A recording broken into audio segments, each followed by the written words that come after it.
அனைவருக்கும் வணக்கம். மகர ராசிக்காரர்களுக்கு ராசியின் அதிபதியான சனிக்கு நட்பு கிரகமாக இருக்கக்கூடிய புதன் சனியின் வீட்டை விட்டு குருவின் ஆட்சி வீடான 3ஆம் இடத்தில் நீச்சம் பெறுகிறாருங்க. ராசிக்கு சகாயமானவராக இருக்கக்கூடிய புதன் தைரியத்தில் நீச்சம் பெறுவதால் உறுதியாகவே கஷ்டம் நீங்கும் நேரமாக இந்த வேளையில் பல மாற்றங்களை சந்திக்கக்கூடிய சந்தர்ப்பம் மகர ராசிக்காரர்களுக்கு நிச்சயமாக கிடைக்கிறது. 6ஆம் இடத்தின் அதிபதியாகவும் 9ஆம் இடத்தின் அதிபதியாகவும் இருக்கிறார். அவர் இந்த வேளையில் மிக வலுவாக சிறப்பான மாற்றத்தை ஏற்படுத்தி கொடுக்க போகிறார். எனவே நீங்கள் நினைப்பதை விட நீச்சம் பெற்று தைரியத்தை வலுப்படுத்தக்கூடிய இந்த வேளையில் மகர ராசிக்காரர்களுக்கு சிறப்பான வாய்ப்புகளும் சந்தர்ப்பங்களும் வித்யாகாரகரான புதனின் அமைப்பால் கிடைப்பதற்கான சந்தர்ப்பம் உண்டு. ராசிக்கு சகாயமானவராக இருக்கக்கூடிய புதன் மிக வலுவாக வெற்றிக்கே உரித்தான 3இல் ராசியின் அதிபதியான சனி உட்பட பல கிரகநிலைகளுடன் இணைவது மட்டுமல்லாது சூரியனுடன் இணைந்து புத ஆதித்ய யோகம் உள்ளிட்ட சிறப்பான சந்தர்ப்பத்தை உருவாக்குவதால் பல சிரமம் விலகி சிறப்பான மாற்றம் கிடைக்கிறது. சரியாக மகர ராசிக்காரர்கள் பயன்படுத்திக் கொள்ளுங்கள்.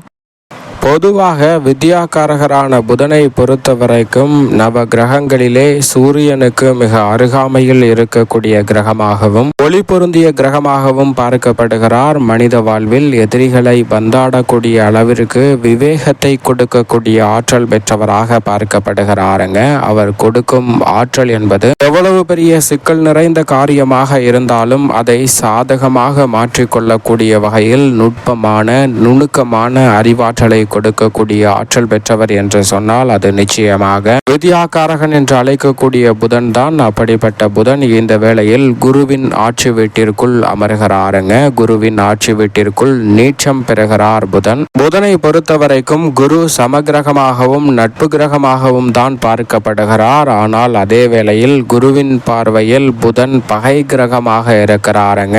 எனவே அவர் இந்த வேளையில் நீச்சம் பெறுவது என்பதும் சாதகமான ஒரு அமைப்பு உறுதியாக பார்க்கப்படுகிறது. எனவேதான் வாழ்க்கையை விட்டு விலகும் கஷ்டம் என்று சொல்லக்கூடிய வகையில் பல சிரமங்கள் நிச்சயமாக குருவின் ஆட்சி வீட்டில் நீச்சம் பெறும் புதனின் அமைப்பால் உறுதியாகவே கிடைக்க இருக்கிறது. அது மட்டுமல்லாது பொதுவாகவே புதனை பொறுத்தவரைக்கும் மனித வாழ்வில் அளவற்ற ஞானத்தையும் செல்வத்தையும் பெற வேண்டும் என்றால் புதன் சாதுரியமாக இருக்கும் போதுதான் அவை வெற்றிகரமாக அமையும். அப்படிப்பட்ட புதன் நீச்சம் பெறக்கூடிய இந்த வேளையில் உணர்ச்சி வசத்திற்கு இடம் கொடாமல் பல பணிகளை நிதானத்துடன் கையாளக்கூடிய சந்தர்ப்பம் நிச்சயமாக கிடைக்க இருக்கிறது. அது மட்டுமல்லாது அறிவு, கணிதம், எண், ஜோதிடம், கம்ப்யூட்டர், மீடியா, செய்தித்தாள், பேச்சு திறன், பயந்த சுபாவம், நகைச்சுவை உணர்வு, மற்றவர்களுக்கு போதிக்கும் ஆற்றல் என அனைத்தையும் அளவற்ற முறையில் அள்ளி கொடுப்பவர்தான் புதன். அவர் இந்த வேளையில் நீச்சம் பெற்றிருந்தாலும் நிதானத்துடன் செயல்படக்கூடிய நல்ல சந்தர்ப்பத்தை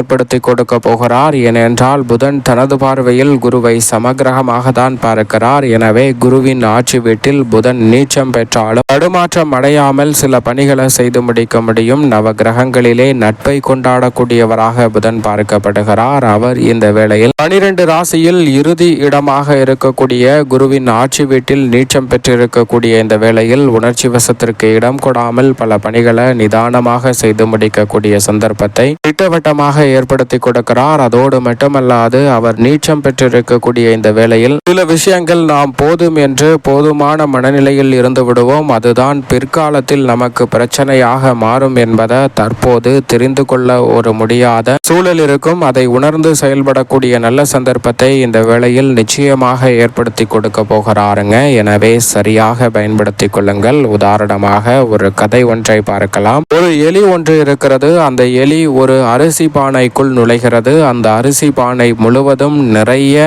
அரிசி இருக்கிறது. அந்த எலி நினைத்திருந்தால் மேலேயே அரிசியை தின்னுவிட்டு அந்த பானையில் இருந்து வெளியே சென்றிருக்க முடியும். ஆனால் அரிசி பானையில் தானியங்கள் அரிசி நிறைய இருந்ததால் அந்த எலிக்கு உணவு தேடி வேறு இடம் செல்ல வேண்டாம் என்று நினைத்து அங்கேயே அந்த எலி இருக்க ஆரம்பிக்கிறது. அதற்கு தேவையான உணவை சாப்பிட்டு விட்டு பிறகு தூங்கி ஓய்வெடுத்து மீண்டும் அதில் இருக்கக்கூடிய உணவை தானியங்களை காலி செய்கிறது. இப்படியே இந்த அரிசி பானைக்குள் நுழைந்த எலியானது மகிழ்ச்சியாகவும் நிம்மதியாகவும் இருக்கிறது என்று நினைத்து ஒரு கம்ஃபர்ட் ஜோனில் அந்த இடத்தில் இருந்து விடுகிறது. நாளடைவில் அரிசி பானையில் அரிசி பாதிக்கு மேல் காலி ஆகிறது. பிறகு முழுமையாக தீர்ந்து விடுகிறது. முழுமையாக தீர்ந்ததற்கு பிறகுதான் அங்கிருந்து உணவு கிடைக்காமல் வேறு எங்கு சென்று உணவை தேடுவது என்று முயற்சி செய்யும் போது அந்த பானையிலிருந்தே அந்த எலியால் வெளியே போக முடியாமல் பல வகையான பிரச்சனைகளை அதற்கு பிறகு சந்தித்து அந்த பானையிலே அந்த எலியின் ஆயுசு என்பது முடிந்து விடுகிறது. இதுபோன்றுதான் நம்மளும் பல நேரங்களில் சில விஷயங்களை போதும் என்ற மனநிலையுடன் இதுதான் சரி என்று நினைத்து சில விஷயங்களை தவிர்த்து அதிலே அப்படியே இருந்து விடுகிறோம். ஆனால் புதன் நீச்சம் பெறக்கூடிய இந்த வேளையில் சில நுட்பங்களை இந்த தருணத்தில் கற்றுக்கொள்வதோடு அதை செயல்படுத்தி மிக பெரிய அளவில்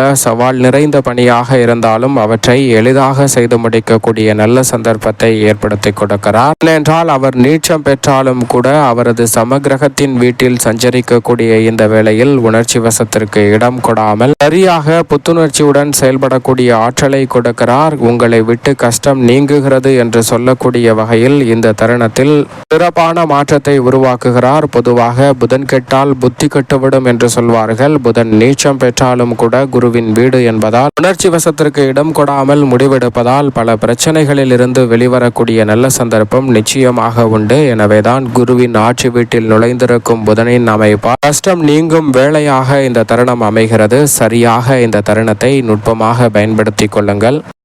மகர ராசிக்காரர்களுக்கு மிக வலுவாக வித்யாகாரகரான புதன் தைரிய ஸ்தானத்தில் களமரக்கூடிய இந்த வேளையில் தடைதாமதம் சிக்கல் சிரமம் என்று சொல்லக்கூடிய பல நிகழ்வுகளுக்கு நல்லதொரு மாற்றம் நீச்சம் பெற்றாலும் இந்த வேளையில் ஏற்படுத்தி கொடுக்கிறாருங்க. தொடர்ந்து காரிய வெற்றிகளை சந்திக்க முடியாமல் தடைதாமதம் சிக்கல் சிரமம் என்று பல நிகழ்வுகள் இருந்த சூழலில் அவற்றை விலக்கி நன்மை நிறைந்த தருணமாக இந்த தருணத்தை மாற்றி கொடுக்க போகிறார். உங்களுடைய வாழ்வில் இருக்கக்கூடிய பின்னடைவுகளை சரி செய்யும் நேரமாக இந்த வேளையை மாற்றி கொடுக்கிறாருங்க. தொழில் ரீதியாக சிறப்பான முன்னேற்றம் ஏற்படக்கூடிய நல்ல சந்தர்ப்பம் இந்த தருணத்தில் நிச்சயமாக உண்டு. ரொம்ப நாளாக எதிர்பார்த்திருந்த பண வரவு வர வேண்டிய விஷயத்தில் ஏற்பட்ட தடை நீங்கி பண வரவு கிடைப்பதற்கான நல்ல சந்தர்ப்பம் இந்த தருணத்தில் நிச்சயமாக கிடைக்க இருக்கிறது. வீடு வீட்டுமனை வாகனம் வாங்கக்கூடிய விஷயங்களில் மிக பெரிய அளவிலான காரிய வெற்றி உறுதியாகவே உங்களை தேடி வருகிறது. புதிய அசையும் அசையா சொத்துக்கள் வாங்கக்கூடிய முயற்சியில் மிக பெரிய அளவிலான வெற்றி வாய்ப்பு உங்களை தேடி வரும் தருணமாக இந்த வேலையை மாற்றி கொடுக்கிறாருங்க. அதோடு மட்டுமல்லாது சுபகாரியம் சேர்ந்த பேச்சுவார்த்தைகள் இந்த தருணத்தில் சிறப்பாக வெற்றிகரமாக அமையக்கூடிய சந்தர்ப்பம் நிச்சயமாக உண்டு. எதை செய்தாலும் யோசித்து நிதானத்துடன் செயல்படுவதோடு மட்டுமல்லாது